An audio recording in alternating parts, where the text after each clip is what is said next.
One thing clear, Israel has a right to exist and to defend itself. That is an indisputable fact. But so do Palestinians, and that's a fact that's often ignored.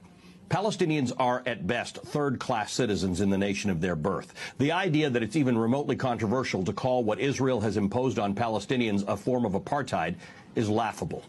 One look at a current map of Israel, Gaza, and the occupied territories conjures up only one other example: apartheid-era South Africa.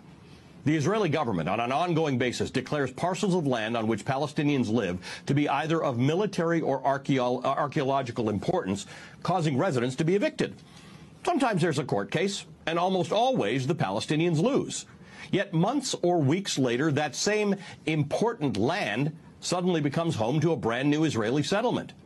As more and more Jewish settlers take over land on which Arabs live, the occupied West Bank becomes de facto more Israeli and, in the explicit hopes of the Israeli government, more Jewish.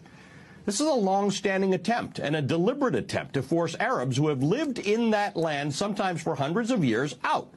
It's an attempt to dilute their presence, because to have Arabs as full participants is, in the opinion of the Israeli government and their courts, diluting Israel. Just prior to the pandemic, I toured many of the contested areas and homes from which Arabs are being pushed out, both in Israel proper and in the occupied territories. Palestinians don't control the important parts of their lives. Palestinian families are refused permits to build or renovate their homes. When they connect their homes to the municipal water supply, Israeli soldiers sometimes cut the pipes. When they attempt to harness solar energy because their homes are not on the grid, Israeli soldiers literally come and remove solar panels from their homes. I spent an hour and a half traveling alongside an elderly Palestinian woman who was being transferred between 3 ambulances from Gaza to the no-man's land in between and then into Israel to get cancer treatment. 3 ambulances over the course of 1 mile, more than an hour to cross the border. That's how Gazans live. Without medical treatment because Israel prevents it. Without electricity much of the time because Israel prevents it. Without the ability to fish in the Mediterranean Ocean because Israel prevents it. Without an airport or a seaport because Israel prevents it. Like Israelis, Palestinians also have a right to exist and to defend themselves. But there is no one willing to help them do that. Not the Israeli courts and not the U.S. government. What the U.S. also shares with Israel is the belief that Hamas, the political party that governs Gaza, is a terrorist organization that calls for the destruction of Israel. Hamas is supported by the majority of Palestinians in Gaza. Hamas may not be in the best long-term interests of the Gazans, but peace hasn't really worked out for them. Faced with an Israeli government which pens them into what has been called the world's largest open-air prison, they have chosen a government that most of us wouldn't prefer. One that is not given to negotiation and moderation and respect for its neighbor. Israel needs a new approach to the Palestinians, and America needs a new approach to Israel. After more than 7 decades of not just being deprived of land from which they were evicted, Palestinian frustration runs deep.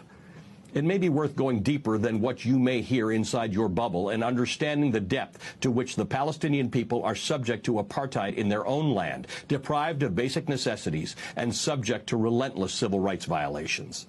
This is not a secret. It's out there for you to see. You just have to look for it. I would like to say, Jacob, that being the son of Indian Army NAIK who shed his sweat and blood for the nation in 71 war, after killing 1,000,001 men, women and children, America and NATO had a peace agreement with them. So do Russia and other countries now. Supporting Israel is like supporting terrorism. Supporting Israel is like supporting terrorism. Israel is the killer of innocent Muslims, men, women and children, innocent civilians. We should never support Israel. Palestinians welcome Israel with open hands when Hitler destroyed them. Now the same Israel killing us over there. It is a terrorist state. We should never support Israel. At one point, Modi government is supporting the biggest terrorist in the world, Israel, against the innocent Palestinians. Israel killing innocent Palestinians. And Modi government supporting Israel.